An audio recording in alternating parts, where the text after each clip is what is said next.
जब इंद्रेश उपाध्याय को उनकी शादी को लेकर ट्रोल किया गया, तो हमारे सोशल मीडिया पर एक फेमस, आप उनको एंकर कह लो या रिपोर्टर कह लो, शुभांकर मिश्रा जी को बहुत बुरा लगा। वाचक आपसे पैसा नहीं लेते हैं, आप नहीं देते हो चंदा जिससे उनका घर चल रहा है। वो जया किशोरी का बैग आपने नहीं दिया था, इंद्रेश की शादी में हेलीकॉप्टर आपने नहीं उड़वाया था, व्यवस्था आपने नहीं करवाई थी। उनको पैसा यजमान दे रहा है जिसको वो कथा सुननी, और जो कथा कि क्या हुआ अगर उन्होंने अपनी शादी में करोड़ों खर्च कर दिए?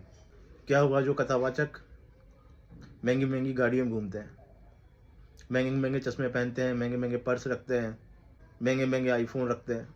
तो उनके नाम पे ही देख लो आप, शुभांकर मिश्रा जी और इंद्रेश उपाध्याय है तो एक जाति के, एक समाज के, तो वो क्यों अपने समाज को सपोर्ट नहीं करेंगे?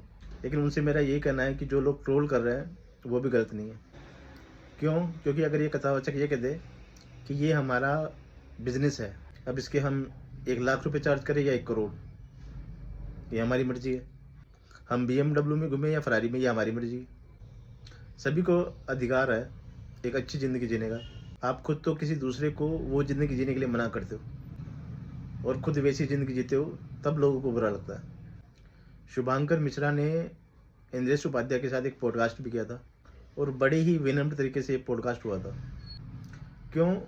क्योंकि ये अपर क्लास के फेमस लोग हैं, एक दूसरे को सपोर्ट नहीं करेंगे तो कौन करेगा?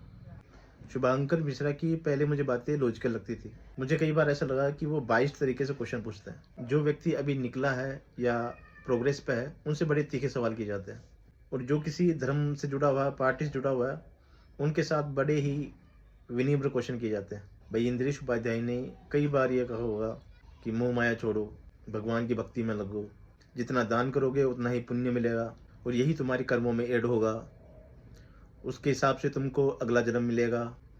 तो ये सब मूर्ख बनाने की बातें हैं। आप स्वयं खुद नहीं जानते कि नेक्स्ट बर्थ के अंदर आप किस धर्म में पैदा होगे, आप किस कंट्री में पैदा होगे, किस जाति में पैदा होगे। इसलिए मैं कहता हूँ दान उनको करो जो व्यक्ति अपना जीवन चलाने के लिए दाल रोटी भी बड़ी मुश्किल से कमा पाता है।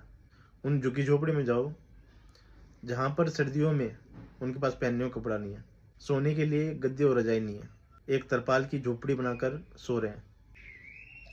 वो जब अपने दिल से दुआ देंगे तब आपको पुण्य मिलेगा, ना कि जो ऑलरेडी अमीर हैं, जो बढ़िया जीवन जी रहे हैं, चाहे वो कथावाचक हो, कोई मंदिर का पुजारी हो, उनको अगर आप दान कर रहे हो तो आपको क्या तो पुण्य मिलेगा।